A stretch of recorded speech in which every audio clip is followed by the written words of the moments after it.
This is Bill Ryan from Project Camelot and Project Avalon, and the date is the 16th of February 2010, and this is a bit of an unusual video presentation here because I'm taking the step of making a video as an interpretation and as a commentary on an audio interview which we did with an important witness who came and reported his story to Project Camelot a little while ago, about a couple of weeks ago.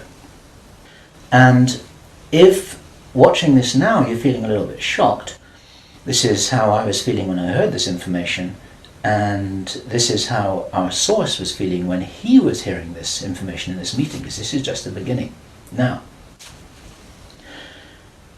during the time of this ceasefire, everyone's shocked, everyone's frightened, everyone's really terrified about where this is going to go.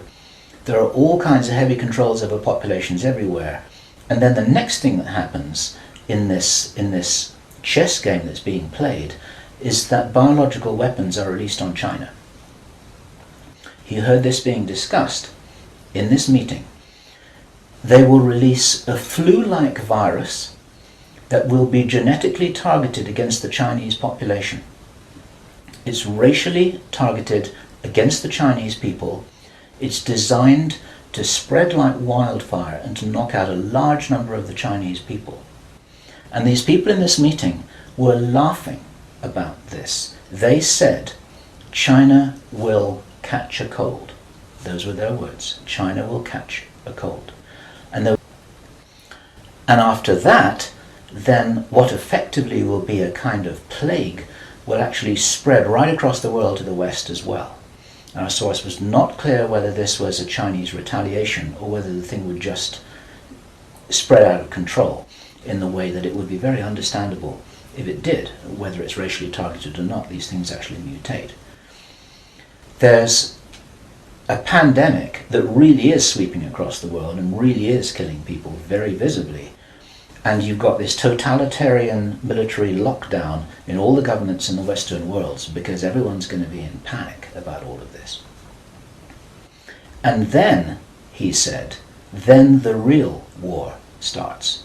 Something that would be justifiably called the Third World War, with a much more major nuclear exchange. And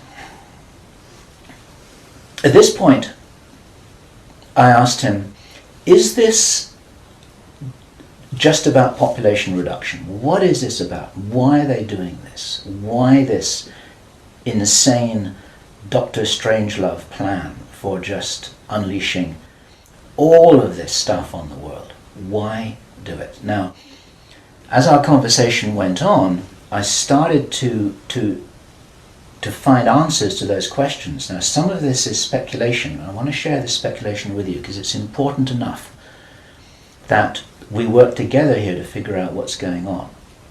And there are some clues, there's some very important clues that I'm going to present to you here in this video. He said, absolutely, it's about population reduction. So I said, well, in this meeting, did they mention any figures? And he said, yes, they did, 50%. Half the world's population. This is planned as per the Georgia Guidestones. For those of you who don't know what the Georgia Guidestones are, it's a stone monument in Georgia in America that was erected anonymously a number of years ago. It's in 8 languages, and it's like an Illuminati manifesto for a new world, as it were. And just hold that thought about this being a manifesto for a new world. This is an important concept. Educated people capable of critical thinking. They're not interested in that. That doesn't help them. Illuminati, you'll never take control. Your new world order will lead to none at all. Open up your eyes, wake the fuck up, America. Elite control your lives with fear, just scaring you with terror on your screen, telling you what to believe. But who benefits from panic, hunger, and greed? That's how they feed upon the masses like a fucking disease. The only answer is to rise up, get up off your fucking knees, tap into it.